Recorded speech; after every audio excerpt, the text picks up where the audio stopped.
You know, my dear, there was a time when my table was so full of people that I didn't even have a chair for myself. I poured from an empty cup, giving and giving, until I realized a very hard truth. Not everyone who eats with you wants you to be nourished. Some are just there to consume. Come in, come in. Close the door behind you and leave all the loud, heavy noise of the world outside. Sit down here with me for a moment. Let an old woman look at your beautiful face. You look exhausted, my sweet child, and I know that look. I know it deep in my tired bones. It is not the tiredness of a long day at work or the physical ache of tending to a home. It is the deep, spiritual exhaustion of giving your heart to people who treat it like a convenience. You spend so much time making sure everyone else is comfortable, making sure everyone else feels loved and accommodated, that you have completely forgotten to save any of that warmth for yourself. I see you overextending yourself, saying yes when your soul is screaming no, just to keep the peace. You think that if you just keep setting a place for them, if you just keep offering the absolute best parts of yourself, they will finally see your value. They will finally respect you. I used to believe the exact same thing. I thought being a good person meant keeping an open door and an endless table. I thought love was measured by how much I could endure. But today, I want to share something with you that took me over 80 years to fully understand. I want to tell you why I stopped inviting everyone to my table and why letting go of certain people was the most beautiful, liberating thing I ever did for my soul. Take a deep breath, settle in, and listen to me closely. Let me take you back to a Sunday many, many years ago. I was much younger then, full of vibrant energy and a desperate, quiet need to be loved by everyone around me. My home was known as the gathering place. Every single weekend, I would spend hours and hours in the kitchen, roasting meats, baking fresh breads, preparing an absolute feast. I would set out my absolute best china, polish the silver until it gleamed, and open my doors to friends, extended family, neighbors, and sometimes people I barely even knew. I had convinced myself that a full house meant a full life. There was one particular woman in my circle. Let us call her Martha. Martha was always the very first to arrive and always the last to leave. Martha would sit right at the head of my table, eating the warm food I had spent all day cooking, and yet she would use that very same mouth to speak unkindly about others, and sometimes, with subtle little jabs, about me. I would watch my guests laugh, eat, and drink my wine, but when the evening ended and the plates were dirty, the house would empty as quickly as it had filled. I would be left standing all alone in a messy, quiet kitchen, washing dishes until midnight, with aching feet and an even emptier heart. One cold winter Sunday, I was feeling particularly unwell. I had a terrible fever, my bones ached, but I pushed through because I did not want to disappoint anyone. I served the meal, pouring the hot coffee and cutting the pie. My hands were shaking. I accidentally dropped a glass pitcher, and it shattered all over the hard floor. The loud crash made the room go completely quiet. I looked around at the faces of the dozen people sitting at my beautiful table. Not a single person stood up to help me. Martha simply pulled her feet back so her expensive shoes wouldn't get dirty, and another relative complained that the coffee was now cold. In that exact moment, staring at the broken glass shining on the floor, something inside my chest broke too.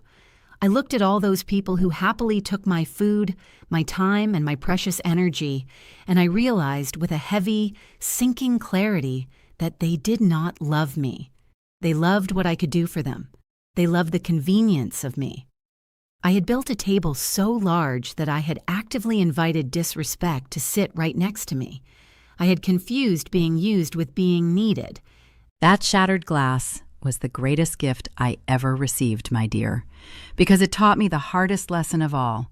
You cannot buy loyalty with kindness, and you cannot teach ungrateful people how to love you by giving them more of yourself.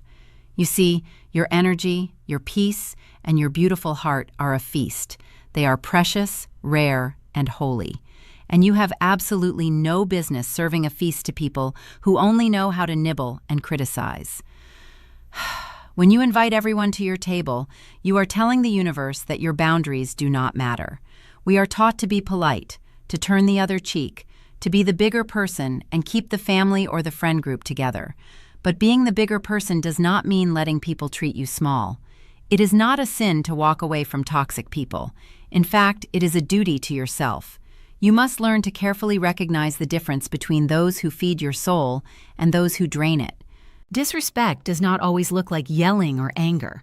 Sometimes disrespect looks like people only calling you when they need something. Disrespect looks like your efforts being expected, but never, ever appreciated. Disrespect is someone taking up a seat at your table while complaining about the meal you cooked. You must stop breaking your own back to make a comfortable seat for people who wouldn't cross a puddle for you. Your table is a privilege, my child. Your presence is a privilege. Knowing your worth means being perfectly okay with sitting alone, rather than sitting with people who make you feel invisible. Silent strength is not about enduring abuse. It is about gracefully removing yourself from places where you are not valued. It is looking them in the eye and quietly taking your plate away. When I look back now, from the quiet, slow comfort of my rocking chair, my life looks very, very different. My table is much, much smaller. I can count on one hand the number of people I invite to sit with me. But let me tell you something truly beautiful. Every single person at my table now brings something to it. They bring kindness, they bring honesty, they bring love, and they bring respect. We feed each other. I no longer waste my precious, limited time on this earth trying to prove my worth to people who are completely committed to misunderstanding me. The regret I hold is not that I loved fiercely. No, I am deeply proud of my loving heart, just as you should be proud of yours. My only regret is the time I wasted waiting for empty chairs to fill with people who were never going to show up for me. I had to forgive myself for accepting less than I deserved. I had to forgive myself for letting my boundaries be trampled, just to avoid being lonely. But the beautiful truth of growing older is that when you clear away the people who do not belong, you make room for the people who do. You make room for peace. The silence in my house now is not a lonely silence. It is a peaceful, golden one. The air is clear. My heart is incredibly light. And when I sip my tea in the quiet morning, I do it without a heavy, anxious chest. I learned to be my own best company, and because of that profound discovery, I never have to settle for bad company again. So, my sweet child, it is time to do some clearing.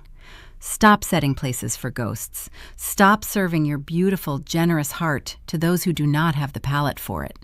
It is perfectly okay to say no. It is okay to walk away without an explanation. It is okay to shrink your circle until it becomes a safe, warm sanctuary. Protect your peace. Protect your table. You are so worthy of the same love, effort, and care that you so freely give to everyone else. Dry your tears now. Take a long, deep breath. Let the burden fall from your shoulders. You are stronger than you know, and your true life begins the exact moment you realize you hold the power to choose who gets to sit beside you.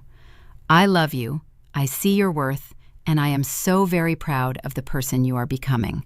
If these old words brought you some comfort or clarity today, my dear, please consider leaving a thumbs up, subscribing to our little community, and sharing this video with someone who might need to hear it. Tell me in the comments below, who are you making room for at your table? And who are you finally letting go of? I sit and read every single one. Until next time, take beautiful care of your heart.